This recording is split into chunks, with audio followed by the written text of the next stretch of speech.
Welcome to my new book channel. My name is Amelia, and this channel will serve as a purpose for me to talk about all my favourite books, show my reviews, and hopefully get a little bit more comfortable, in front of the camera. I have social anxiety, selective mutism, and autism, so this is really just me trying to become more comfortable and hopefully be able to be comfortable around people. Anywho, let us get started on my favourite books so far. So that will be last year and the year before when I started getting really back into reading. First book is Soulmates by Holly Bourne. When I tell you I read this book 3 times in a row, I was obsessed. This book just kept me going. Romance in it. It's more of a YA, but it is a love story to end the world. Basically, every so often, 2 people are born who are the perfect match for one another, soulmates. But what if meeting your soulmate is earth-shattering, literally, an epic, electrifying and extraordinary debut about falling in love? And they were correct. Electrifying. I would give this book 5 stars. So basically, it's about this girl, Poppy, I believe, and brain cramp. I have gone absolutely blank on what happens in the book. That is ridiculous. Give me 1 second. Right. So, basically, it's about this girl. So she's got anxiety, she has panic attacks all of a sudden, started a few years back. So she has these panic attacks, she's a bit wary, but she goes to this club and she goes out with her friends and they all go there and there's this band. And there's this one boy at the front and she just has a panic attack after seeing him for a bit. She passes out and later we learn that she's having the panic attacks because she's around him and he suffers from depression because they're around each other, because they are soulmates, basically. So we go through this story about how they try and be together, how they try and, fight to be able to be with each other, but I'm not going to spoil the end because I'm not going to be that person, because I hate it when people spoil books for me. It's just so annoying. Anyway, this, definitely 5 stars. One of my favourite books of all time. It's so romantic and sad and so lovely, and it deals with some difficult matters in such a beautiful way. So definitely read this. Right. Next book. Sorry, I keep pushing up my glasses. They keep falling down my nose. Right. Next book. This I got when I was like, 9. Basically my first proper reading book. I'd never really been into reading, but I read this and I was obsessed. That's why it's all worn and coloured. Basically, The School for Good and Evil. It has become a movie on Netflix, I believe. I'm beginning to try and watch it, but I'm not sure so far. I've got a lot of books I'm reading at the moment. So basically, Sophie and Agatha, they live in Gavaldon. They are basically, Agatha is known as a witch. Sophie is, known as, the princess, the beautiful one. And once, every year, I believe it is, this monster comes and takes somebody from Gavaldon, a child, and takes them to the School for Good and Evil, where stories are created. And one night, it's every 4 years, sorry, not every year, every 4 years. And basically, Sophie really wants to go to the school because she believes she deserves to be a princess. She deserves to have this whole story for herself. She deserves to find her Prince Charming. She deserves everything. Agatha doesn't want to go. Agatha just wants to stay in Gavaldon with her best friend Sophie, her only friend, stay with her mum, help her mum out. But eventually, basically, Sophie gets taken in the night. Agatha tries to follow. They both get taken up by this massive, bird creature. I can't really describe it. But they get taken, and they get taken to the School for Good and Evil. But the weird thing is, in the beginning of the story, Sophie gets dropped in the evil school, and Agatha gets dropped in the good school because they're separated. So everybody is very confused. They try to get to each other, but slowly it's revealed, basically, the premise of it is, I believe, that good is on the inside, it's not how you look. And basically, Agatha is good and Sophie has kind of a dark heart, but they're best friends till the end, basically. But once again, I am not going to spoil this because I hate spoilers. It kills me. So one witch girl, one princess, one happily never after. But this book, this series, my favourite of all time. I did just get rid of the series, but I had to keep the first book because it's just got so many memories. So definitely read this. I would give it, I think, maybe 5 stars again. I know I'm just handing 5 stars out all over the place, and that's a little silly, but I can't help it. This, so good. I know it's basically a children's book, but for a children's book, it's just wow. Okay, I'm gonna stop talking about this because I was definitely obsessed, and I probably still am obsessed with this. Once again, my hair is getting in the way, sorry. Right, next is The Hunger Games. Now this series, I had watched the movies when I was younger, but I never read the books when I was younger, so I only read it, I think, this year actually. I only read it in about January, because I watched the new Hunger Games film when it came out, The Hunger Games, The Ballad of Songbirds and Snakes. And I loved it, so I was like, I have to read the original series, I have to read it. So I have read the first book, I haven't read the second one, or the third one, I don't believe. But this, so much better than the movie. I mean, the movie did do quite good justice, you know, but this book is, wow. It really is like the basis of all modern, like, game books. It's like, so basically Katniss grows up in this, I think it's District 12, I think it's set in like America, but like in the future. And it's, so basically the country is set into these different districts. The lower number districts are higher up, so they have more money, more food. She's in District 12, and basically once a year they take 2 people, a girl and a boy, from each district to play in the Hunger Games, basically where they battle to the death like gladiator games until only one person is left standing. So Katniss goes with her sister Prim. Katniss hunts in the woods, so she knows her way around a bow and arrow, and she goes to that year's reaping, and her sister Prim, who is I think a few years younger than her, gets chosen to go and be in the Hunger Games, but Katniss volunteers as tribute, so her sister doesn't have to go. So Katniss volunteers, Katniss goes to the Hunger Games with Peter, who is also from District 12. They go, they live in luxury for a bit. She, you know, exploring the world that they're showing her, you know, but the capital where it's all held is not a nice world. It's not a nice place, and it's filled with people who really have no regard for human life or children or people who are different to them. It's kind of horrible. But, you know, they go, they train, they, you know, get ready for the games, they go into the games, and basically they have to fight to the death. There's friendships, there's slight love, but it's not like a main thing of it. There's so much in this book. But it is my 4.5 rating, because I don't know why it took me a long time to get through the end of it. But the thing is, I really did love it. Like, I really loved the book. But I would say actually 4.7.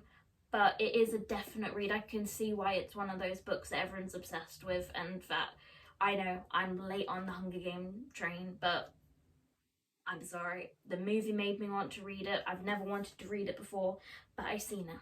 I can see why. It is a big thing. So that is over there. Wow, 3 books done and I'm still talking. Yay. Right, next is A Good Girl's Guide to Murder by Holly Jackson. Yes, this book was one of the first books I read when I got back into reading when I was about, I think, 14. I read it, and the whole series held me like in a grasp. I loved this book. I'm not a big thriller girl. I'm not really into murder mysteries or any kind of mysteries. I always find them a little boring. I'm more of a fantasy girl. So this, I was going into it, I'd heard some things about it, but I hadn't read any spoilers, so it was all new to me, and I just loved the whole thing. So basically, the case is closed. 5 years ago, schoolgirl Andy Bell was murdered by sousing. The police know he did it. Everyone in town knows he did it. But having grown up in the same small town that was consumed by the murder, Pippa Fitzmoby isn't so sure. When she chooses the case as the topic for her final year project, she starts to uncover secrets that someone in town desperately wants to stay hidden. And if the real killer is still out there, how far will they go to keep Pip from the truth? So basically, she's, I think, in around her last year of her school in this small town. So there was this girl, Andy Bell, who went missing and was murdered. And they believe it was this guy, Sal Singh, who lived in town. But Pippa decides to go through the murder as something for her school project because she, you know, doesn't quite believe, you know, there's some loose ends and she decides to do it for her work. So she goes to meet Sal Singh's younger brother, and for some reason I cannot remember his name and I feel absolutely terrible for that, but you get the vibe. She goes to meet him. Basically, they end up working on the case together and they start discovering things. There's some mystery. There's also some things that just hold you on the edge. And the thing is, I love the fact that it's got like transcripts. It's got these little, you know, note things. It's got little maps and it's got little annotations. I love that it kept me like the whole way through. I was just obsessed, and as soon as I read it, as soon as I finished it, I needed the next one. I needed to continue this. And I think it's becoming a series soon, so I will definitely be watching that because this is amazing. This is such a good book, and I know it's already been quite popular, so I probably don't need to tell people to read it, but if you haven't, I would definitely recommend reading this because this is perfect. It is... Sorry, I get very obsessed over things with the autism, and this was my obsession for a very long while. This is a 5-star. I think the second one was about a 4.8, but then the last one was a 5-star, so a really solid 5-star series. It keeps you hooked the whole way through, so definitely read this if you haven't already, because I know a lot of people have already read it. Sorry. Right, next on my major list, this is a long video of me talking. This is Percy Jackson by Rick Riordan. And I know I am extremely late to this, extremely late to the Percy Jackson fandom. But I heard the new series was coming out, and I had heard people who read the Percy Jackson series and really loved it. So I was like, the new series is coming out, I think I'll start, you know, reading the book series. So, you know, I started, and once I was in deep. I've read the first 2. The second wasn't in here because I could not find it for this one, so sorry. But I read this and I was hooked, and I mean, I was taking quizzes to find out which, you know, cabin I was in Camp Half-Blood, and I do work now when I'm doing schoolwork. I do it all about, you know, Greek gods. I'm just Greek god obsessed. And if anybody is interested, I don't know if you are, I believe I am from cabin, I can't remember the number, but Apollo's children. That is awkward, but we will go with it, won't we? So this is basically about Percy Jackson is having a bad week. His life has gone from totally normal to monsters from Greek mythology randomly appearing kind of strange. Worse still, the king of the gods thinks Percy has stolen his all-powerful lightning bolt, and it seems making Zeus angry is a very bad idea. Now Percy and his friends have just 10 days to catch the true lightning thief and stop all-out war from erupting on Mount Olympus. So, sorry, that is my dog in the background. He goes mental when the door is knocked. Sorry.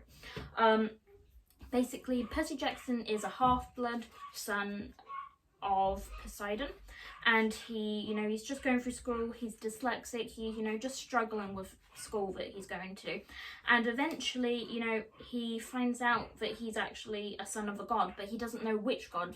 They don't really know. So they take him to Camp Half-Blood, where he loses his mum on the way to Minotaur, and so he goes with his friend, and they get into Camp Half-Blood. He meets Annabeth Chase, and they try and help him get ready for life, because life is apparently going to get very hard for Percy, because he's a half-blood. There are all these like monsters who are out to get him because he's the son of a god.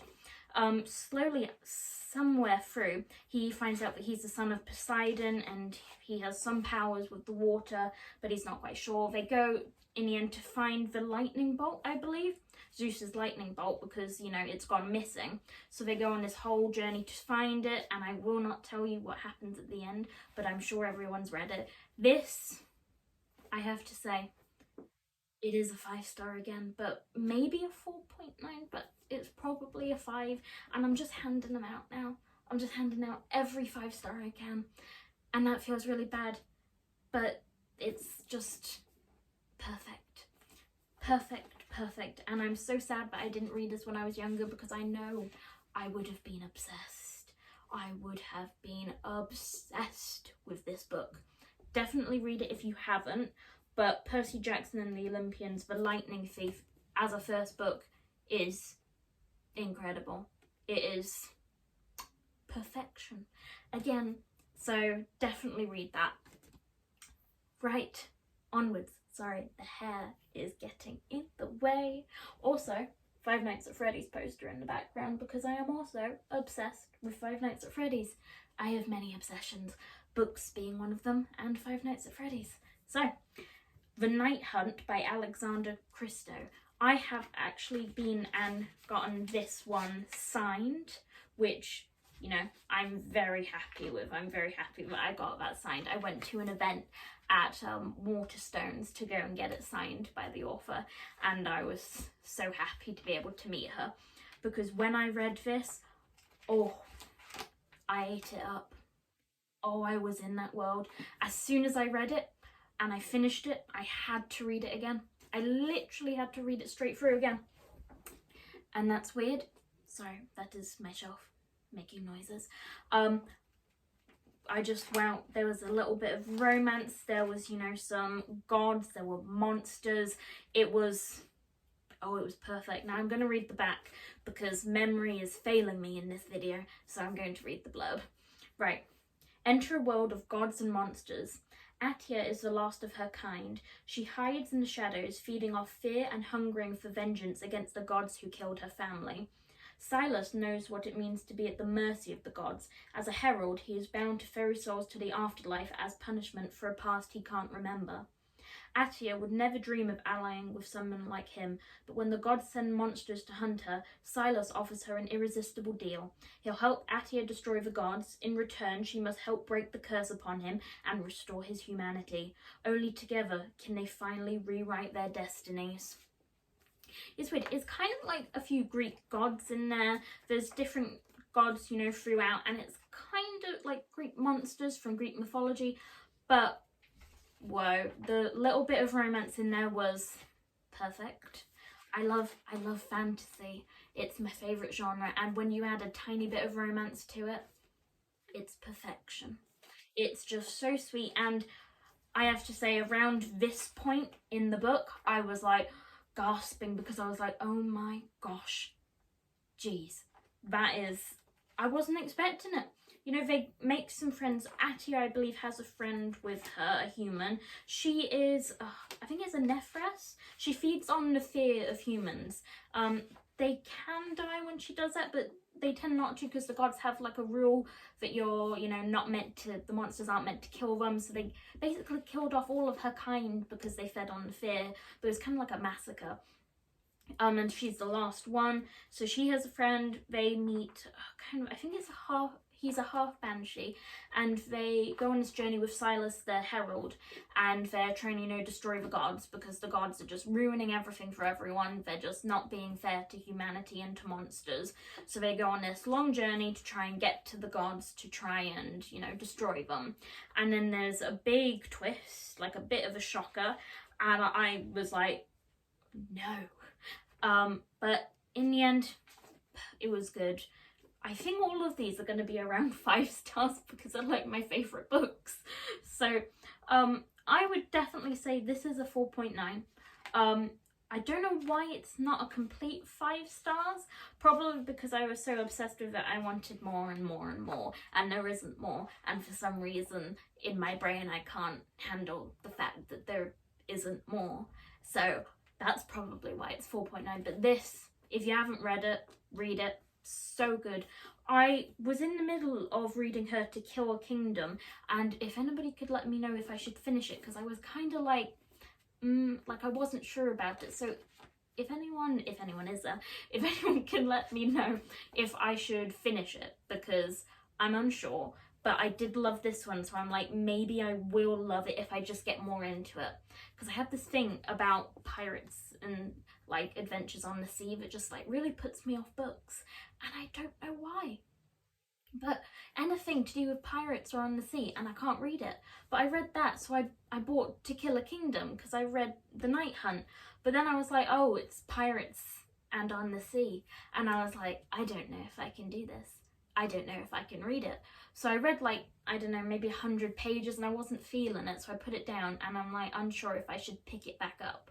But if anybody is there and anybody thinks I should, please tell me, because I am obviously not very good at telling things with books. Anyway, the next one is a very recent read, and I mean like 2 weeks ago. I read it in a day, less than a day to be honest. It's quite short. She Drives Me Crazy by Kelly Kindlen. This is a gay romance, and when I tell you, as somebody who is gay, this romance was just perfect. It was perfect. It was like, so like, I mean, some parts of it weren't that believable, but other parts I was like, yes, you know, time, sometimes you do need time to like heal over old wounds. It's not just like that, because you know, in a lot of romance books where they're like, all of a sudden, oh, I'm, you know, struggling with things, and oh, I'm fine now, it's fine, we can, everything's perfect. This one kind of goes through it a bit more, to be honest, and I really love it. It's fake dating, basketball. Oh, perfect. I will read the blurb though. Right. What happens when two high school nemesis fall in love? 17-year-old Scotty Zajac can't catch a break. First, there's the embarrassing loss to her ex-girlfriend in their first basketball game of the season, and then she gets into a fender bender with the worst possible person, her head cheerleader nemesis, Irene Abraham. Irene is as mean as she is beautiful, and Scotty makes a point to keep her distance. Only the little car accident means the girls are forced to ride together to school every day. But when an opportunity arises for Scotty to get back at her toxic ex and climb her school's social ladder, she convinces Irene to take part in an elaborate fake dating scheme that threatens to reveal some very real feelings. Now, if that isn't the best trope ever, well, enemies to lovers is probably, you know, a little higher. But, well, this is kind of enemies to lovers, isn't it? Yeah, so it's kind of enemies to lovers, but more of like, they don't really like each other at start, they're kind of rude to each other, but then quite quickly they start to like become slightly closer to each other, though they don't want to admit it. But fake dating, you know, they pretend, you know, they're together to help climb the social ladder, to help get back at her ex-girlfriend, who was kind of toxic. Her ex-girlfriend was, Scotty's, was kind of a little, you know, worrying. I don't know, not me, but these two are, they're good, these two. And their friends are awesome. Love them both. Love it. 5 stars. Read it. Read it if you want to, but I really recommend reading it. I really do. This, maybe people will tell me that it's not that good, and maybe it isn't, but in my opinion, I like it, but any other opinion is somebody else's opinion, so. But I loved it, so. Right, we're down to our last 2, so let's do this. And I know this one's very predictable, but and I know I'm quite late onto this one as well. I'm late onto everything. So this, The Poppy War. I have been looking at this in bookshops, well, Waterstones, for ages. I've been picking it up, thinking about getting it, then putting it back down because I was like, I don't know if I'll be able to read it. It seems quite high fantasy. You know, there's a lot of war and there's strategy, and I don't know if my brain is able to cope with it because I'm not very good with high fantasy. But when I tell you this had me hooked, oh my god, it had me hooked from the first page. And oh, if you know, well, you won't know me, but I love a map in a book. If there is a map, I will probably buy the book, because I have a map problem. But as soon as I saw the map and I read the back, I was finally like, I think it was 3 weeks ago, I finally did it, and I just picked it up, and I am not sorry that I picked it up, because this is beautiful. And literally, I finished it, and as soon as I finished it, I had to go and buy it online. I had to go buy the second one online, and I am currently halfway through reading the second one. And this series, I think I've heard that it's going to be sad and it's going to break me, and I don't know how that's going to be with my, myself, but hopefully it should be fine. Right, so this is about a girl named Rin, basically in this Nikara, and she is fighting. I think it's best if I read the blurb. I'm not going to explain this in the way it needs to be explained. Right. When Rin aced for Keiju, the test to find the most talented students in the Nikara Empire, it was a shock to everyone. That she got into Sinigard, the most elite military school in Nikan, was even more surprising. But surprises aren't always good, because being a dark-skinned peasant girl from the south is not an easy thing at Sinigard. Fighting the prejudice of rival classmates, Rin discovers that she possesses a lethal and earthly power and aptitude for the nearly mythical art of shamanism. Exploring her gift with the help of a seemingly insane teacher, Rin learns that God's long-fought dead are very much alive, and that mastering these powers could mean more than just surviving school. For while the Empire is at peace, the Federation of Mugen still lurks across a narrow sea. The Federation occupied Nikan for decades after the First Poppy War, and only barely lost the continent in the Second. And while most people calmly go about their lives, a few are aware that a third Poppy War is just a spark away. So Rin aces this test. She gets into Sinigard, she's training, and she's going through these she's struggling with people because she's a poor peasant girl from, a small town, a village, and, everyone else is the son or the daughter of a warlord, and they think they're better than her. But slowly she shows them that she is very good at memorizing, but she's also very smart, and she picks things up incredibly well. Like fighting, she picks up when she gets this new teacher. I think it's the law teacher, and I'm not going to look for the name because I've once again forgotten it, and it will just embarrass me. So this law teacher tries to, help her, and she discovers that she is I'm not going to say this right, she discovers the mythical art of shamanism. Definitely probably did not say that right. I'm so sorry, but that is I'm not very good at pronouncing things. So she discovers the art of shamanism. She discovers that she has a gift for it. I don't want to spoil it, but a gift more to the fire side. And so her law teacher tries to help her through it after she finds out, but she ends up, there's like a battle, little fight, combat thing, and she ends up joining the Psych, which is like this militia, like guard thing, where people who are also shamans, who can also do shamanism, are, fight. So she joins them, but then there's this really sad ending, and she does some things that are a little questionable, but to be honest, she's strong, she's really smart, and she's just, I was obsessed, and I'm still obsessed, to be honest. As soon as I read this book, I literally had to put it down, and I had to sit and I had to think for a while, because the end just got me. I was like, whoa, because go girl, but some of the things were questionable, but she shows that war, there are some good quotes in here, that war changes people, and war is not always an easy option, and it's so good. I know a lot of people have already read it, but if you haven't, and you love fantasy, or you love things about war, that sounds weird, or anything to do with fantasy, read it. It's not romance, it's really not romance, and I think I liked that about it, because it just focused mainly on her and her, focusing on herself, and just read it. 5 stars. I'm already halfway through the second book, so I believe that one's probably going to be 5 stars as well. I'm only halfway through, but I'm already enjoying it. But read this series, please. If you don't want to, fine, but I'm sorry, I'm not conveying this. This is incredible. Okay, I'm gonna put it down because I have problems with these books. I'm obsessed. Right, we are on the last book. Now this is another old one that I read when I was first getting back into reading.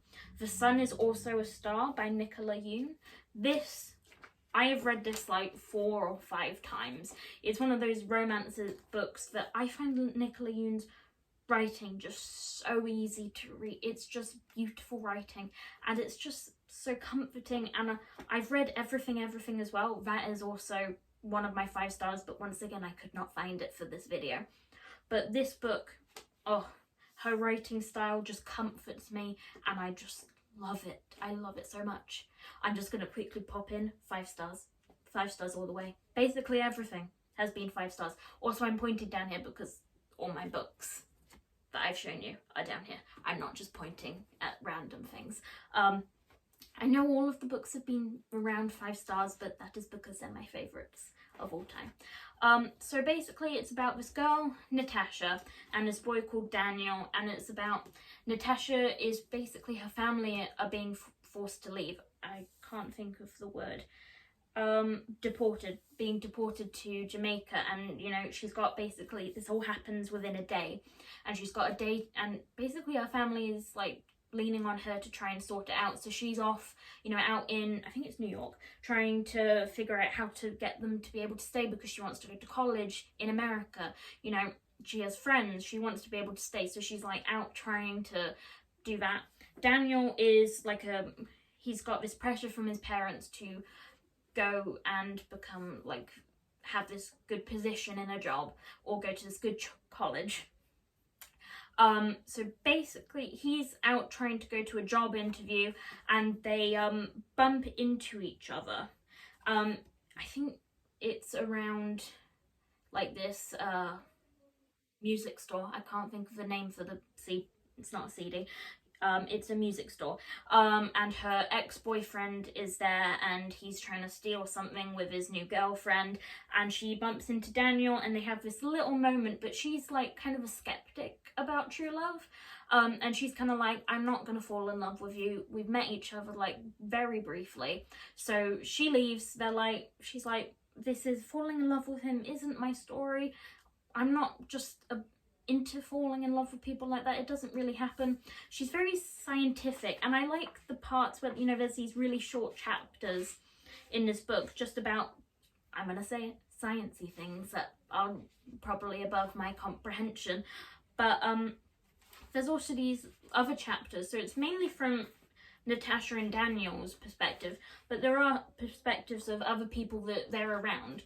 So like, there's her father is one of them, there's this lady from an office, there's the conductor, there's all these different chapters, very brief, the ones that aren't about Natasha and Daniel, but other chapters about, you know, other people and their lives and what's happening to make them act the way they do around Natasha and Daniel. And there's also, you know, Half-Life, A History of Decay, there's all these short chapters, and I just find the writing so nice to read. It just comforted me so much that I just had to like keep reading, so I just kept rereading it over and over again. So it has been sat on my shelf for a while, and I haven't reread it in a bit, and this is probably going to make me want to reread it. But continuing with where I was, sorry, lost my train of thought. They end up meeting again, and he kind of believes in more true love. He's kind of like a poet. He's kind of leaning towards poetry and things, like the creative side, instead of what his family wants him to do at college. But he starts, you know, maybe we should stay with each other for a bit, maybe we should learn more about each other. And she lets him for a bit because he puts it under like a scientific experiment. But slowly, as they go around New York together, they separate, they come back, they, you know, slowly, I think fall in love, but they slowly start to like each other, and Natasha slowly starts to lean into the fact that she can love somebody and still be trying to help her family at the same time. And I just really like it. It's just such a beautiful story, and the ending, I was really sad, let's say, at the end for a bit, but then there was a really good ending, and I loved it. So if you've read Everything, you should read this. And if you've read this but not Everything, read that. They're both just beautiful, comforting to read, and just such a nice way to just sit. I like, sit curled up on a sofa reading this. It's perfect. This, I think I already said 5 stars. 5 stars all the way. And that is my last book. So thank you if you've stayed for this long. If there is anybody there, thank you for watching this. These are my favourite books, basically, since I've started reading about 3 years ago, like properly getting into reading. So these are my favourite, and I will be posting like a lot on here now because I'm trying to like get out into the world and start like being out there with people, and I want to get comfortable in front of the camera. I want to have like something to talk to about my books, which I love to read, and don't really have anyone to talk to about it. So this channel that I've created is going to be about books. I will occasionally take you with me to go shopping for books. If anybody wants to see that, I will take them. I will give you reviews on books I'm reading, all of that jazz. There may be an occasional Five Nights at Freddy's video, but mainly this channel is for my books. Thank you for watching. My name is Amelia, and this is my channel for books. Goodbye. Oh god, it's not turning off, is it?